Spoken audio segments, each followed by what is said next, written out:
අයිබෝන් කියලා පිළිගන්න පුද්ගල YouTube channel එකට එකතුලා ඉන්න 7 වසර ප්‍රවේශ අධ්‍යාපනය හදාරන ආදරණීය දරුවෝ අද මම බලාපොරොත්තු වෙනවා අපේ ජන සමාජය කියන පාඩම දෙවෙනි පාඩම මේක පිටුව හරියටම 46 පිටුවේ තියෙන මේ පාඩමේ ඊළඟ වීඩියෝ එක මම පළවෙනි වීඩියෝ එක කලින් කරලා දාලා තිනවා හැඳින්වීම ඊට පස්සේ මම අද කතා කරනවා අද මාතෘකාව ඇතුලේ අද වීඩියෝ එක ඇතුලේ ජන සමාජය තුළ ඇති අන්තර් සම්බන්ධතා කියන එක හරි. අපි එතකොට දැන් මේ මාතෘකාව ගැන කතා කරන්න කලින් පුංචි දේවල් ටිකක් තියෙනවා මතක් කරන්න. ඒ තමයි මේ වීඩියෝ එක බලන්න පටන් ගන්න ඔය අනිවාර්යෙන් ලයික් එකක් සහ කමෙන්ට් එකක් දාන්න දරුවනේ. මං 6 7 8 9 මේ වෙනකොට 10 11 පාඩම් දාලා ඉවරයි. 7 8 9 පාඩම් ටිකත් 6 7 8 9 පාඩම් ටිකත් දිගටම දාගෙන යනවා. ඒ නිසා දිගටම කමෙන්ට්ස් දැම්මොත් ලයික් කරොත් මම ඉක්මනට මේ වීඩියෝ ටිකත් ඕගොල්ලන්ට අරගෙන එනවා. එතකොට මම මේ උගන්වන්නේ වගේ මොන හරි ප්‍රශ්නයක් තියෙනවා නම් ඒක ගැනත් කියන්න පුතේ. මම කලින් වීඩියෝ වල නම් බෝඩ් එකේ මාවත් පේඩ් ඉගෙනුවා. නමුත් දැන් එහෙම අපහසුයි. මම මේ වෙන රටක ජර්මනියට ඉගෙන ගන්න ඇවිල්ලා ඉන්නේ. ඉතින් එතකොට මට ඇත්තටම මේ පහසුකම් නැහැ. මේ කාමරය ඇතුලේ මේ දේවල් කරගන්න අමාරුයි. ඒ නිසා මම මේ විදිහට ඕගොල්ලන්ට තේරෙන විදිහට මේ ක්‍රමයට තමයි උගන්වන්නේ. ඉතින් යාළුවන්ටත් මේ වීඩියෝ ගැන කියන්න කියලා මතක් කරන ගමන් ජන සමාජය තුළ ඇති අන්තර් සම්බන්ධතා කියන මාතෘකාව තමයි කතා කරන්නේ. මුලින්ම දරුවනේ මේ මාතෘකාව කතා කරන්න කලින් මේ මාතෘකාව ඇතුලේ තියෙන මේ වචනවල තේරුම් සමහරක් ඒවා දන්නේ නැති ඒවා තියෙනවා. අන්න ඒ ටික අපි පැහැදිලි කරගෙන ඉමු. ජන සමාජය කියන්නේ ජනතාව ඉන්න සමාජය. ඔයාලා අපි ඉන්න ජන සමාජයනේ ජනතාව මිනිස්සු ජීවත් වෙන සමාජය. තුල ඇති අන්තර් කියන්නේ මොකද්ද පුතේ? අන්තර් සම්බන්ධතා කියන්නේ ඔන්න ඔයා ඉන්නවා, තව යාළුවෙක් ඉන්නවා, තවත් යාළුවෙක් ඉන්නවා, ටීචර්ත් ඉන්නවා. මෙන්න ටීචර් කළු පාටින්. අන්තර් සම්බන්ධතා කියන්නේ මෙයා මෙයාට සම්බන්ධයි, මෙයා මෙයාට සම්බන්ධයි, මෙයා මෙයාට සම්බන්ධයි, මෙයා මෙයාට සම්බන්ධයි, මෙයා මෙයාට සම්බන්ධයි, මෙයා මෙයාට සම්බන්ධයි. මෙහෙම සම්බන්ධත් වෙලා මේගොල්ලොත් මාරුවෙන් මාරුවට මේ විදියට හැම කෙනාටම සම්බන්ධයක් තියෙනවා. නිකන් මේක ජාලයක් වගේ. නිකන් අපි මෙහෙම ටුට්ටක් සර්ච් කරලා බලමු.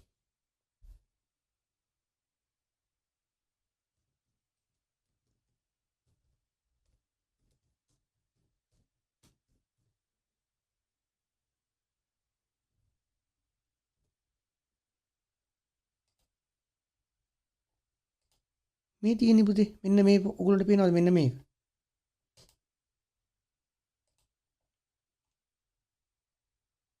මේ ජාලයක් විදියට තියෙන්නේ මේ ඔයගොල්ලන්ට පේනවනේ මේ එක එක විදියට සම්බන්ධ වෙලා තියෙනවා අපි පොඩ්ඩක් මේක zoom කරමු බලන්න මේ ජාලගත වෙලා තියෙන්නේ මේ පැහැදිලි මේ ජාලයක් මේකයි ඔන්නක තමයි ජාල අන්තර් සම්බන්ධතා කියන්නේ මේ හැම කෙනෙක් අතරෙම සම්බන්ධයක් තියෙනවා කියන එක තමයි සරල අදහස. හරි. එතකොට සම්බන්ධතා කියන්නේ නේද? යාළු සම්බන්ධතා නේ මිත්‍රකම් නෑදෑකම් ඕවට තමයි සම්බන්ධතා කියන්නේ. යම් ජන සමාජයක් පවතින්නේ හෝ සාර්ථකත්වයට පත්වන්නේ ඒ තුල මනා අන්තර් සම්බන්ධතාවයක් ඉන්ටර් රිලේෂන්ෂිප් එකක් පැවතුනොත් පමණයි. සමාජයක් කියන්නේම පුතේ මිනිස්සු එකට එකතු වෙලා සාමූහිකව එකට එකතු වෙලා ජීවත් වෙනවා කියන එක.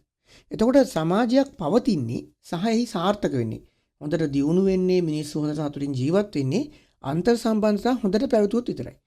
ඒ සමාජය හිතන්නකො දැන් ඔන්න මේ කට්ටිය මේ 4 දෙනෙක් ඉන්නෝනේ මේගොල්ලෝ අතර රණ්ඩු තිබුණොත් මේ සමාජය හොඳ සමාජයක්ද? නෑ. මේ සමාජය ප්‍රශ්න අවුල් සහිත සමාජයක්. එතකොට අන්තර් සම්බන්ධතා මේ එකිනෙක අතර තියෙන සම්බන්ධතා හොඳට පැවතුනොත් තමයි සමාජයක් යහපත් වෙන්නේ. මෙම අන්තර් සම්බන්ධතාවල පදනම ආරම්භ වන්නේ පවුල මුල් කරගෙන.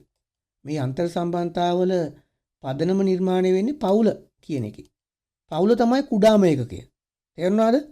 පවුල තමයි කුඩාම එකකේ. පවුල් කිහිපයක් හැදිලා ගමක් හැදෙනවා නේද? ගම් කිහිපයක් හැදිලා දිස්ත්‍රික්කයක් කොට්ටාසයක් හැදෙනවා නේද? ඔහොම හැදෙනවා. එතකොට සමාජයක අන්තර් සම්බන්ධතාවල පදනම පවුලනේ. අම්මයි තාත්තයි ඔයයි නේ නංගි මල්ලි උම්. පවුලේ සමාජිකයන් ලෙස මව හා පියා අතර ශක්තිමත් අන්තර් සම්බන්ධතාවයක් පැවතිය යුතුයි. නේද? ඒ දෙන්න තමයි ඔයගොල්ලෝම බලාගන්නේ. ඔවුන් හා දරුවන් අතර ඥාතින් අතර ශක්තිමත් අයුරින් පවත්වාගෙන යාමත් වැදගත්. ඒ සම්බන්ධතාවය දෙමව්පියෝ අම්මයි තාත්තයි දරුවන් අතර ඥාතින් අතර අන්තර් සම්බන්ධතාවය පවත්වාගෙන යාම වැදගත්. පවුල තුල පවතින අන්තර් සම්බන්ධතා ශක්තිමත් වූ විට පවුල් අතර මනා සම්බන්ධතා වර්ධනය වේ. අන්තර් සම්බන්ධතා හොඳයි නම් නේද? සම්බන්ධතා ශක්තිමත් නම් අන්තර් සම්බන්ධතා පවුල් අතර මනා සම්බන්ධතාවයක් තියෙන හොඳට නෑදෑකම් පවත්වනවනේ උත්සව වලට සහභාගී වෙනවනේ එසේම පවුල් අතර ශක්තිමත් සම්බන්ධතා ගොඩනගෙන විට ඒ හා සම්බන්ධ වන සමස්ත සමාජයේ ශක්තිමත් බැඳීම් හා අන්තර් සම්බන්ධතා පවත්වාගෙන යාමට යොමු වෙයි. එතකොට පවුල අතර හොඳට පවුල අතර සම්බන්ධතාවයක් තියෙනකොට ඒක සමාජයේ දියුණුවට හොඳ ශක්තිමත් බැඳීම් ඇති වෙන්න බලපානවා කියන එක. මේ තියෙන්නේ පවුල පියා සහෝදර සහෝදරයන් මව ඥාතින් මේ හිතල එකක පැති වලට ගිහිල්ලා තියෙන්නේ නේද? මෙහෙට මේ යනවා. ඔක තමයි. මේ අනුව ජන සමාජයක පවත්වන අන්තර් සම්බන්ධතා පහත අවස්ථා මගින් සම්බන්ධ කරන්න පුළුවන්. එතකොට අපි මේ අන්තර් සම්බන්ධතා කියන එක වෙන වෙනම මාතෘකා විදිහට කතා කරමු පුතේ. මොකද නැත්තම් මේ පාඩම මේ වීඩියෝ ලොකු වෙන නිසා. ඒ නිසා මම මෙතනින් මේ ජන සමාජය තුළ ඇති අන්තර් සම්බන්ධතා කියන එක නවත්තනවා. ඊට පස්සේ ඊළඟ වීඩියෝ එකෙන් දෙමාපිය දූ දරුවෝ අන්තර් සම්බන්ධතා කියන එක කතා කරනවා. එහෙනම් අපි ඊළඟ වීඩියෝ එකෙන් නැවත හමු වෙමු.